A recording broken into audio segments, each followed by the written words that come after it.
Hi guys! Magandang gabi! Welcome back po dito sa Gandara SRU channel for showbiz update. Andito na naman nga po akong muli nagbabalik. Ang nagmamaganda niya kachismasang Kim Pao, wala na nga pong iba.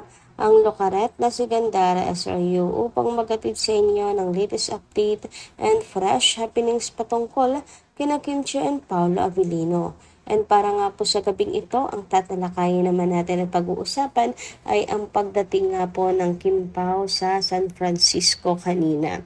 Pero bago po ang lahat ng yan, sa mga hindi pa nakaka-subscribe sa ating channel, maaari lamang na pindutin po ninyo subscribe button at notification bell natin na nariyan sa baba upang kayo ay maging updated at ma-notify tuwing may bago tayong chika at balita hinggil sa Kim Pao.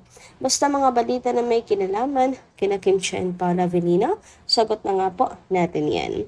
And last din po pala natin magpasalamat sa ating pong mga taga-subaybay na nakatutok sa ating pong mga daily updates sa pamamagitan ng pagbabasa ng kanilang mga komento. So narito nga po ang ilan sa mga napili nating basahing comment para mabigyan na rin po ng tinig ang kanilang reaksyon at opinyon hinggil sa mga nangyayari at kaganapan sa buhay nila Kim and Paolo bilang mga fans. So eto na nga, magbasa po tayo at pag-usapan na rin ang kanilang comment.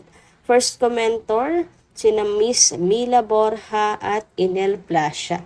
So shout out po sa inyo at magandarang gabi. Sabi po nila rito, Ma'am Gandara, thank you nga pala kay Kim. Ang bait, tuwing birthday namimigay ng biyaya sa tulong ng taong nangangailangan, ng tulong sa mga taong nangangailangan ng tulong. Ma'am, hindi talaga siya makalimot. Thank you Lord, gabayan mo po ang Kim Pao. Good support lang kami, mga senior fans solid. Hello po Miss Gandara, we're so proud of our Chinita Princess. Her kindness and generosity is truly an inspiration to everyone. More blessings to her so she can share more to everyone. Ayan, tungkol nga po dito. Kasi ramdam din naman ni Kimi yung mga pinagdadaanan natin pong mga kababayan na hirap sa buhay talaga. Dahil ang galing rin po siya dyan, aminin ninyo, nakasubaybay kayo kay Kim mula PBBTs, alam nyo, galing din siya sa hirap.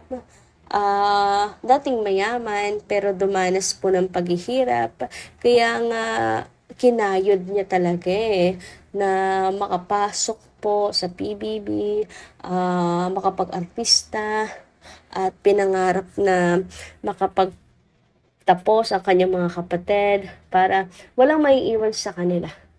Ayan, hirap na hirap nga sila noon kahit ultimo pambaon. So ramdam po nila yon, mga kakimpaw. And alam nyo, simula pa lang na si Kim hindi po mukhang pera.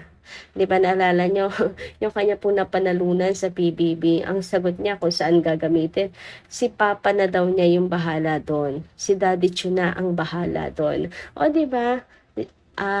Si Daddy Chu na ang bahala doon sa pera. Kaya naman hanggang sa kanyang pagtanda, hanggang ngayon, alam mo, hindi naman mukhang pera si Kim. Ayan, kabaliktaran po yan. Hindi sa Kim si Kimi.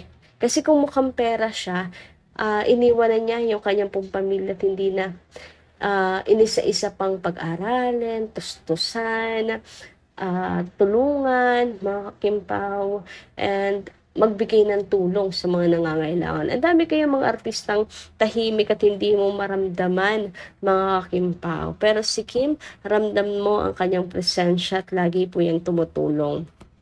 Anyway, sabi naman po ni Miss Norma Dayag, magandang gabi po sa inyo.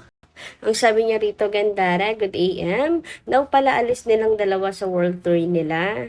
Gandara, may they be blessed and God keep them safe in all their ganap. Gandara, for all these bashers who always make effort to ruin their relationship, God does not favor this kind of evil deeds.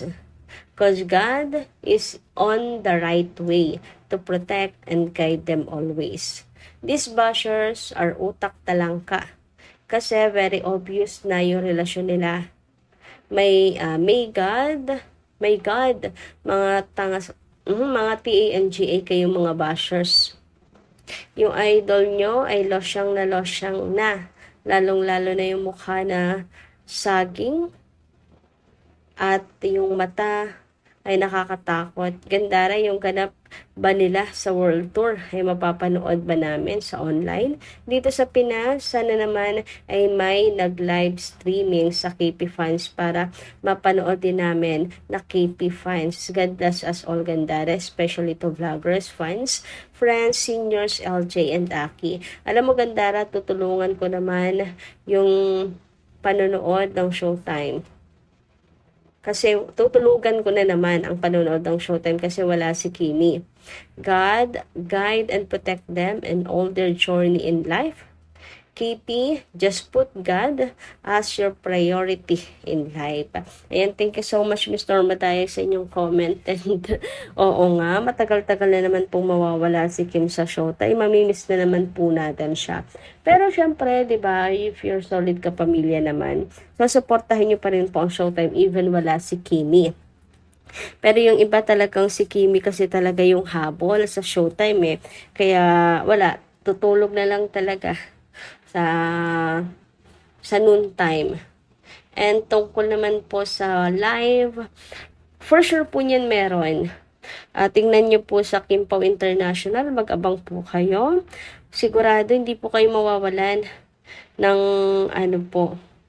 papanooran ng live kasi for sure ang mga fans, kanila pong mga phone ay nakatutok kina Kim and Paolo. Marami po kayo mapapanoodan yan na live and isi-share din natin once na mag-ano na nga po ang Kim Pao.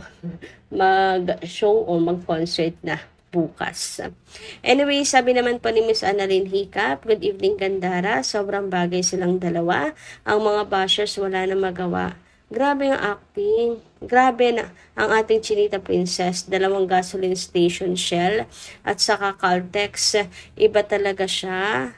Kaya binibless siya ni Lord. Kaya Lord, ibigay mo na ang perfect na Paulo para sa kanya. Kim Pao forever. Nabigay na po ang perfect na Paulo po sa kanya. Wala pong iba kundi ang Paulo Avellino na kasama po niya sa US ngayon para magpasaya ng Kim Pao fans. Sino pa bang Paulo ang perfect para kay Kim Chu? Alam namang Paulo Cointis, di ba? Sino pa bang Paulo dyan? Paulo Avellino lang, mga ka-Kim Pao, ang perfect na Paulo para po kay Kimi. And ayun, dalangin din po pala natin ang katiwasayan, kagandahan ng panahon, success ng ng concert or show nila Kim and Paolo. Bukas, mga kakipi, ito na yon. Ito na talaga yon mga kakimpa. World Tour na talaga. Sobrang nakaka-excite na mga kakipi. And speaking of Paolo Avellino, mga kakimpa, so ito nga po, ang flowers na binigay ni Paolo kay Kim nung kanya pong birthday, mga kakimpaw. So, bukod po yung binigay ni Direk Loren sa binigay po ni Paolo, pero very private lang po itong kay Paolo Avellino. And, ayan, mukhang kay Ate Heights Fernandez pa po nang galing na IG ito. Kaya, meron pong ayuda ang mga Kim Pao fans. So, di ba? Laging napaka-sweet ni Paolo Avellino kay Kim Chu. Abay, dapat lang. Prinsesa niya yan, di ba? Anyway, dumako naman po tayo sa pag-arrive ng Kim Pao sa San Francisco, mga kakipi, kung saan meron yung ibang napansin na magkahiwalay daw ang Kim Pao. Bakit daw magkahiwalay? Kasi yung mga unang na ilapag po na pictures and videos sa paglapag po pag-landed ng Kim Pao sa San Francisco ay magkahiwalay silang dalawa, hindi po sabay. And ayan po, tinan nyo, makikita nyo dito, magkaiba po ng picture sila Kim and Paolo. Pero bakas na bakas po ang kasiyahan sa kanila pong mga mata, kanila pong mga mukha, labi, kahit po naka-face mask silang dalawa, para bang natanggal nga ang pagod nila na makita po ang mga sumalubong ng mga Kim Pao fans doon. And eto nga po yung kanilang tinutukoy mga Kim Pao, tong video ni Kim. Wala po talaga si Paolo Chan sa kanya pong tabi, and ganun din si Kim, wala siya sa tabi ni Paolo Avellino. And yan po yung sinasabi ng ilan na napapansin na, teka, bakit hindi sila magkatabi sa pagland sa San Francisco? Parang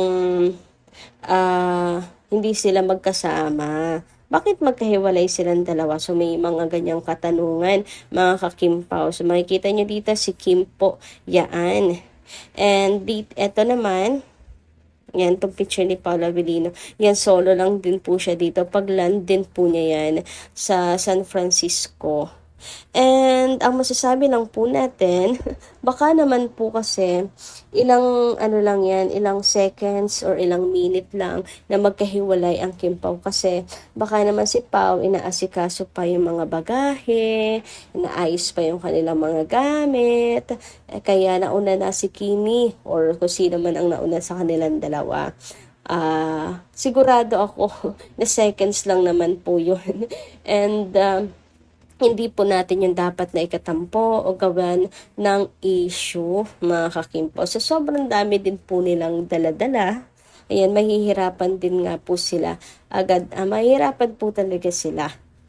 Ayun, buti nga po at sa mga sunod na clips, nakita po natin kung paano po alalayan ni Paolo Avellino si Kim, gaano po niya ingatan si Kimi.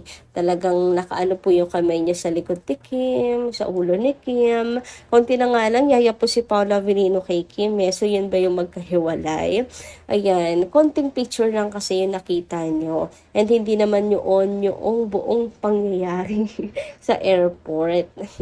Kaya hanap-hanap din ng ibang pictures para hindi kayo kung ano-ano agad ang pumapasok sa isip at ginagawan agad ng issue. So, yun lang po muna ating update. Maraming salamat po sa inyong pakikinig at kita-kas po tayo muli sa mga susunod natin, chika. Maraming salamat at ingat po kayo palagi.